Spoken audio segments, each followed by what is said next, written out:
రేపు exam preparation లో కూడా నీకు ఈ సంవత్సరం మధ్యలో గ్యాప్స్ కూడా సఫిషియెంట్లీ వచ్చినాయి కాబట్టి ప్రతి ఎగ్జామ్ రాసి రాగానే నెక్స్ట్ టైప్ ఎగ్జామ్ యొక్క పేపర్స్, గెస్ట్ పేపర్స్, ప్రిపరేషన్స్ ఇవన్నీ కూడా ఇస్తాను. దీన్ని జాగ్రత్తగా చూసుకోండి. రెండోది, సాంస్క్రిట్ మినిమం 2 days తీయాలన్నా 1 day సరిపోతుందని చాలా మంది స్టూడెంట్స్ మిస్కాన్సెప్షన్ లో ఉన్నారు. ఇలా ఉండమాకండి. సాంస్క్రిట్ కి నీకు కంపల్సరీ 2 days ప్రిపరేషన్ కి కావాలి. సెకండ్ ఇయర్ వాళ్ళకి 24న ఎగ్జామ్ ఉంది. 23, 22 2 రోజులు సాంస్క్రిట్ ప్రిపరేషన్ కోసం తీసేయి. అలాగే ఫస్ట్ ఇయర్ తీసుకుంటే 23rd ఎగ్జామ్ ఉంది. 22nd, 21 2 కూడా ప్రిపరేషన్ కి తీసేయి. సాంస్క్రిట్ మీద కాన్సన్ట్రేట్ చేయండి. అండ్ రెండోది, సాంస్క్రిట్ పుస్తకం ఎదురబెట్టుకుని న్యూస్ పేపర్ చదివినట్టు చదవమాకన్నా రిటర్న్ కూడా ప్రాక్టీస్ చేయండి. ఎందుకంటే దానిలో శ్లోకాలు, సెకండ్ ఇయర్ వాళ్ళకైతే ప్రతిపదార్థం రాయడం, నిబంధ క్వశ్చన్స్, అలాగే ఆంధ్ర భాష అనువాదం ఇవి వదిలేస్తే రిమైనింగ్ అంతా కూడా సాంస్క్రిట్ లో రావాలి. అలా రాస్తేనే మార్క్స్ పడతాయి. సాంస్క్రిట్ మనం తీసుకుందే స్కోరింగ్ కోసం. ఆ స్కోరింగ్ రావాలి అంటే ఇనఫ్ నెంబర్ ఆఫ్ ప్రాక్టీస్ ఉండాలి. కాబట్టి లాస్ట్ మినిట్ లో కూడా జాగ్రత్తగా ప్రాక్టీస్ చేసుకో. శబ్దాలు ఏంటి, ధాతువులు ఏంటి,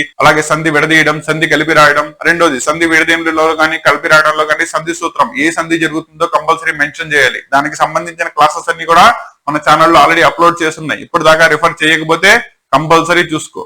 ఓకేనా?